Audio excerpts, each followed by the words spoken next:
turi kwigenekerezo rya 2025 munyonyo mwaka wa 2019 nshuti namwe bagenzi ndabaramukije ndabaha nikaze ku rubuga rwa television Renaissance akwara makuru mushikirizwa mu rurimi rw'ikirundi muri kano kanya ingingo nyamukuru ziyagize uyu munsi duhimbaza umunsi wahariwe kugwanya mabi akorerwa abakenyezi mu gihugu c'u Burundi bakaba bafashe icivugo uburundi bwa kaka twese hamwe turandurane n'imizi amabi yakorewe abakenyezi n'abigeme urunani batavuga rumwe na Leta CFOR-ARUSHA ruriyamiriza rusaba Leta y'u Burundi ko itokwinyegeza inyuma y'ibitero biherutse ngo rusigure amabi iriko irakora murano makuru yacu kandi turakurikira ikigabane kw'isoko kikaba kivuga uyu munsi ku kamaro k'abafundi b'indimo ku barimyi ido nido ry'amakuru yacu ni mukanya.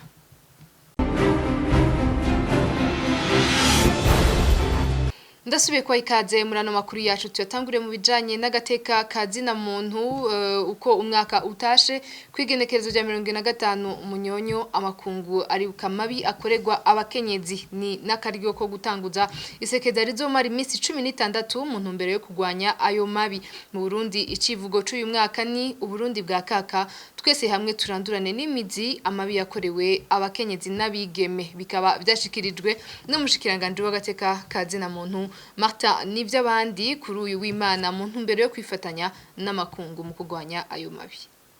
Cette campagne constitue une occasion de Iryo sekeza ryashizwe mu ntumbero yo kwibuka abakenyezi benshi n'abigeme bashikirwa n'amabi afatiye ku gitsina bigatuma ataho bishikana canke ngo bashikane imiryango yabo. Ni akaryo kandi kuri abo bose biyemeje kugwanya amabi afatiye ku gitsina ko gusubiza agatima mpembero ngo barabire hamwe aho bateje ikivi kuvyagenze neza babishishikare ivyabagoye navyo batore ubuhinga bwo kubirengera. Uno mwaka rino sekeza rizokwisunga icivugo kivuga kiti uburundi bwa kaka twese hamwe turandurane n'imizi amabi akorerwa abakenyezi n'abigeme. Kino civugo kitwereka ko uruhara rw'umwene gihugu wese rukenewe kugira rurandurane n'imizi ako karanda kabishe ngo twubake uburundi bwa kaka. Uyu munsi ushitse igihe Leta y'u Burundi iriko irakora bimwe biboneka ngo ako karanda gatuzwe mu gihugu mu gushigikira cyane ibikorwa byo kwiteza imbere ku bakenyezi ngo bagwanye ubukene niyo ntandaro ikomeye y'ayo mabi. Muri ico kiringo ibikorwa bitari bike birategekanijwe na cyane kumenyekanisha itegeko ryerekeye gukinga amabi afatiye ku gitsina gukingira abayakorewe no guhasha abayakoze ku ndongozi zitandukanye. Uburundi haratanguzwa isekeza rizomara imisi 16 mu ntumbero yo kwibuka abakenyezi bakorewe amabi atandukanye bikazoba ku itariki ya 2025 munyonyo mu 2019 muri komine ya Bugenyuzi mu ntara ya Karuzi. Duhamagariye abene gihugu bose na cyane abo muri komine Bugenyuzi gusidukana niyonka mu birori byo gutanguza iryo sekeza no gukurikirana ibikorwa byategekanijwe muri ico kiringo. Les activités qui seront organisées durant cette période. Uyo akaba yari Martin nivy'abandi mushikiranganje w'agateka kazina muntu mu Burundi twandaniza no makuru yacu mu bijanye na politique urunani batavuga rumwe na Leta CFOR-ARUSHA rusaba Leta ya Nkurunziza ko ibitero by'abitwaje ibigwanisho biherutse kuba mu gihugu bitoba icitwazo kugira hakorwe ubundi bwicanyi hagati mu banyagihugu mwitangazo ugo runani gwashikirije Leta y'u Burundi ngo ikwiye kuhagabira inkuru na Rodrigue Ndikumwami. Mwitangazo Urunani CFOR-ARUSHA rwasohoye rumenyesha ko umutekano utifashe neza mu Burundi kubera cyane ibitero byeruka by'abitwaje ibigwanisho bigategwa nini n'amagume yatewe n'ikiringo ca gatatu ca Petero Nkurunziza. Ibiriko birabu no munsi ngo vyerekana neza ko Burundi buriko buraja mu bihe bitari vyiza kandi vyose bikazobazwa Petero Nkurunziza n'umugambi wiwe CNDD FDD. Nkuko Urunani CFOR-ARUSHA rubibona ingingo zeruka gufatwa n'umukuru w'igisagara ca Bujumbura kuvyerekeye umutekano ngo ni ingingo zifatwa n'igihugu kiri mu ntambara navyo bikerekana ko atamatora atekanye ashobora gutunganywa mu Burundi aho Leta y'u Burundi yokwemeye kuja mu biganiro bidakumira kugira amahoro n'umutekano bisubire bisasagare mu Burundi. Iyo Leta ngo igumishaka kunyegeza intandaro y'amagume ahubwo ikaguma ivyegeka ku bihugu bibanyi. Ugo Urunani CFOR-ARUSHA ruvuga yuko rutumva ingene Leta y'u Burundi yegeka ibitero vy'abitwaje ibigwanisho kuri ivyo bihugu bibanyi. Ivyo navyo ngo bishobora gutuma ibintu biyangara ku bihugu vya kano karere vyose bigatandukirwa nayo magume. Urunani batavuga rumwe na Leta CFOR-ARUSHA rubona yuko ibibazo byo mu Burundi bishobora gutorerwa umuti. Leta y'u Burundi ibwirizwa kwemera kuja mu biganiro kuko ari yo nzira yonyene yo kugarukana amahoro mu Burundi. ndagukengurukiye Rodrigue Ndikumwami umugambwe FRODEBU wo umenyesha ko inkomoko y'ibitero biherutse kuba mu Burundi ari kubera ko amasezerano y'Arusha yahonyanzwe ari nayo yari yatumye intambara zose zihagarara. Ivyo bikaba byavuzwe na Leonce Ngendakumana umukuru w'umugambwe FRODEBU mu mpera z'inondwi. Leonce Ngendakumana avuga kandi ko umugambwe wiwe udashigikiye ikintu cyose cerekeye ingwano hamwe n'ihinduka ry'ubutegetsi hakoreshejwe ibigwanisho. Icambere coco ibintu byose byerekeye ingwano ku mugambwe w'abanyafrodebu uravyiyamiriza wivuye inyuma.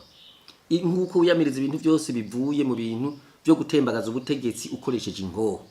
Ivyo umugambwe w'abanyafrodebu uvyamirira kure kuko intwaro ya demokrasi turiko turaharanira isaba yuko ubutegetsi ubushikira ugatwara ukavaho hisunzwe imico ya demokrasi hisunzwe ivyo abanyagihugu bipfuza uko bavyipfuza batoye biciye mu matora. Byo rero twaravyiyamirije mugabo tukavuga tuti birafise imvo iyo bituruka.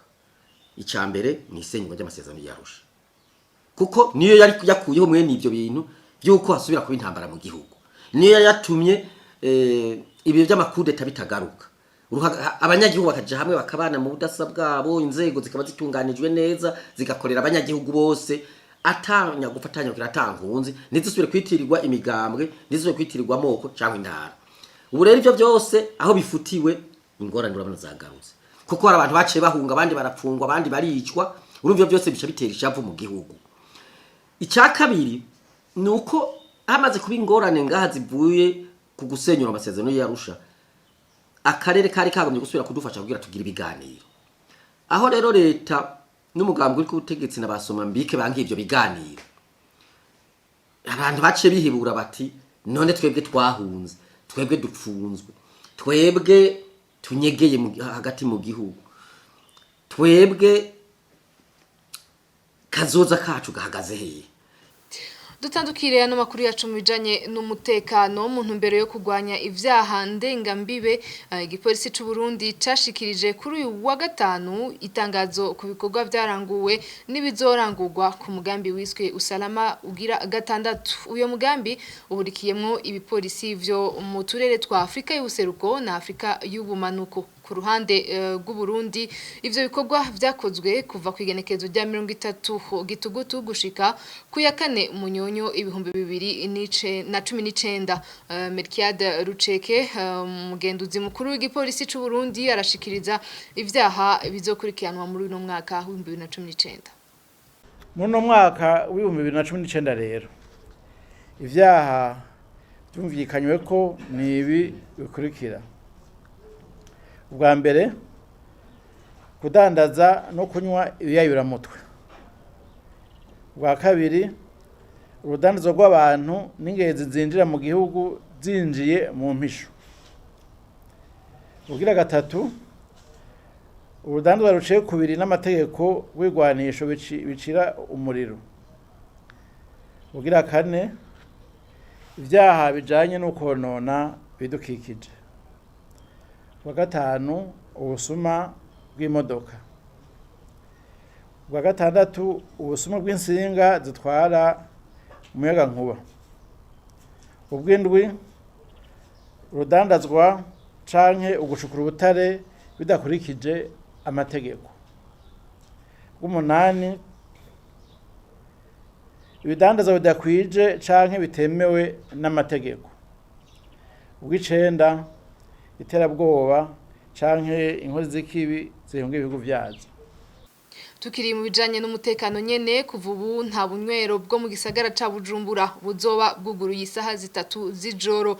Iyo ni imwe mu ngingo zafashwe kuri uyu wa gatanu n'umukuru w'igisagara ca Bujumbura Fredi Mbonimpa. Umukuru w'igisagara asaba kandi ko urupangu rwose rutegerezwa kuba rufise amatara abiri yo hanze mu ntumbero yo kwirinda abagizi ba nabi. Fredi Mbonimpa bashaka imenyeshe ababa mu gisagara ca Bujumbura ingingo zifasha gutunganya gushasha y'ama komite nyabune komite mixed de sécurité gusuzuma ary'amakaye y'ingo ko bose bayafise abatayafise bakayarondera.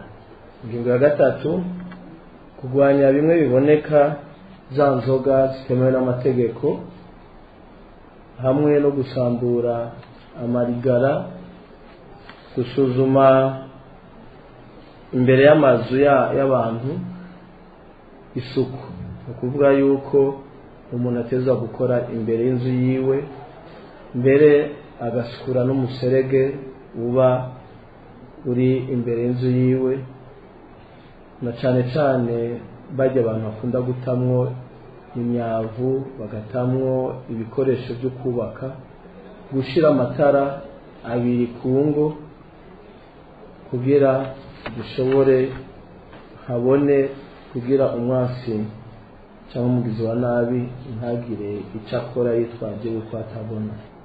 Imitaka yose iri mu gisagara badandarizamwo amayinite irahagaritswe mu gisagara cyose.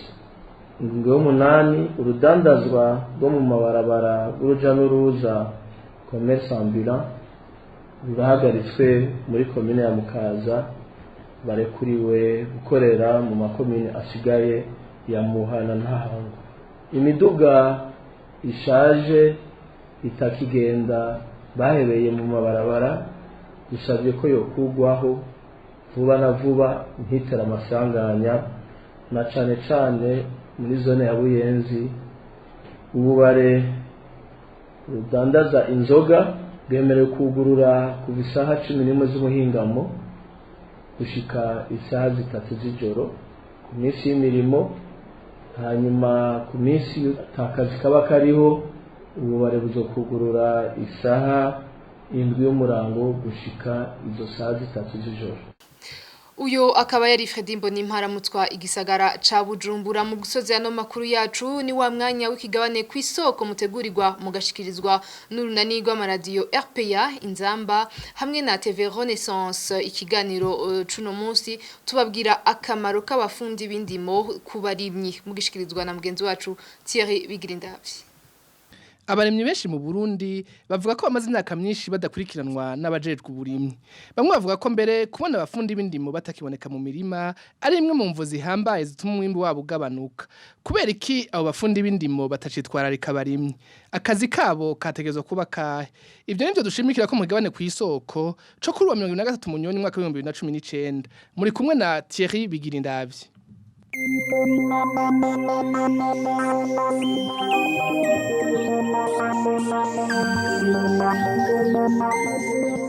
Ugukurikirana abarimyi byaravuzwe n'umushikiranganje w'ibidukikije, uburimyi n'ubworozi hari mu kwezi kwa Nyakanga. Yari kasigura ko ukuntu igihugu citeguriye agatasi ko mwaka 2020 kubwo umushikiranganje Deogide Rurema, ukuba hafi y'abarimyi bizotuma umwimbu wiyongera.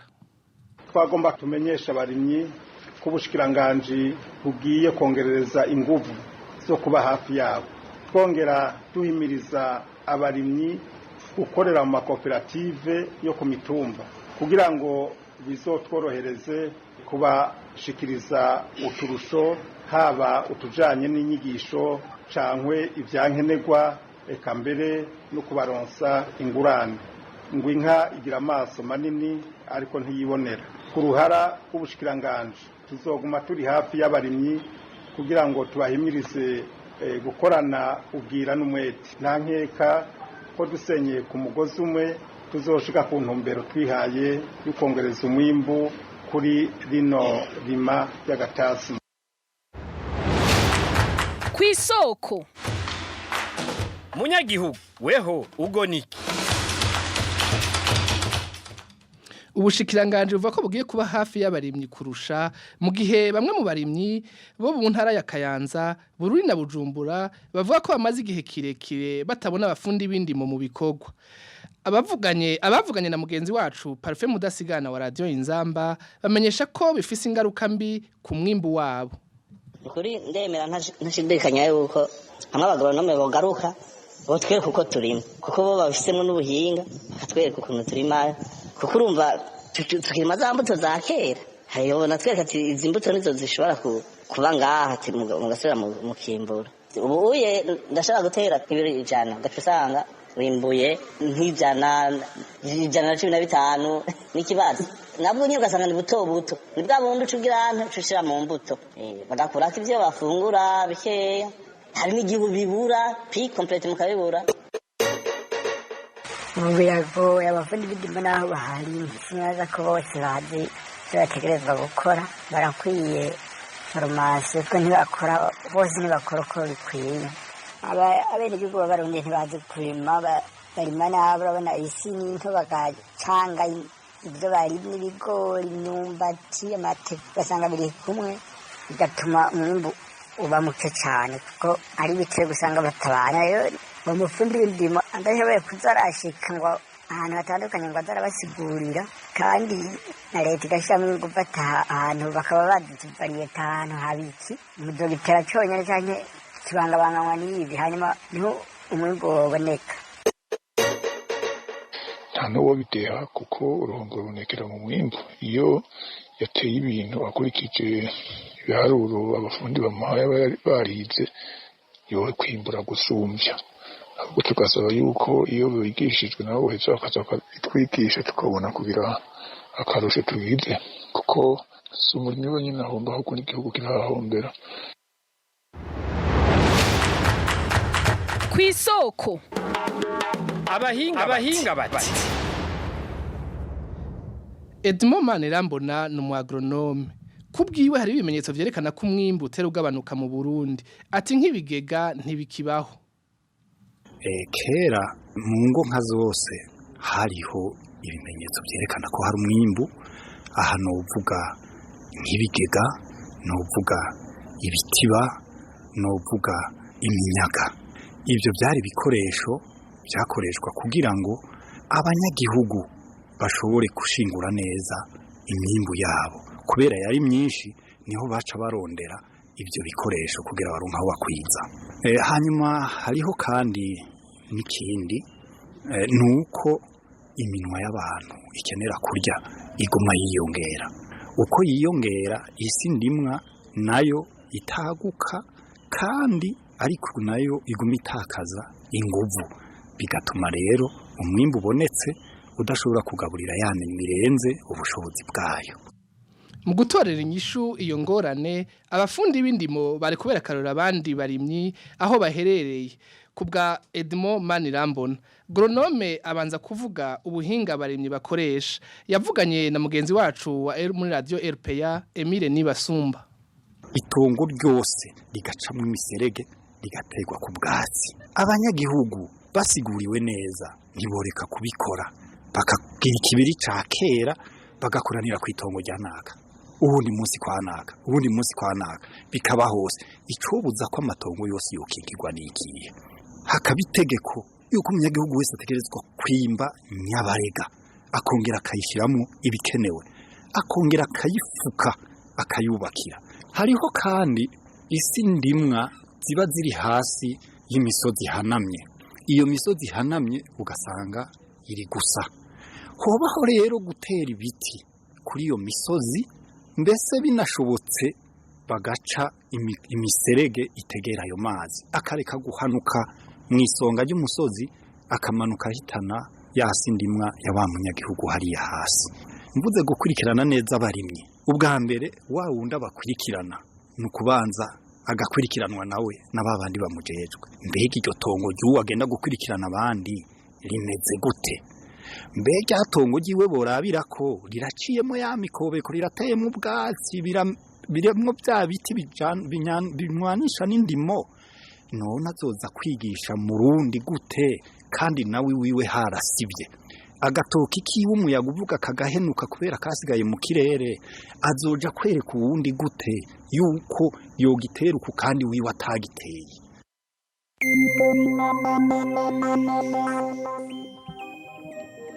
bamwe mu barimyi bavuga ko babura umwavu w'ikizungu abawuronse nabo bakavuga ko bononera imirima muri kino gihe ivyo ariko nivyo mu kiganiro cacu co mu ndwiza naho ubutaha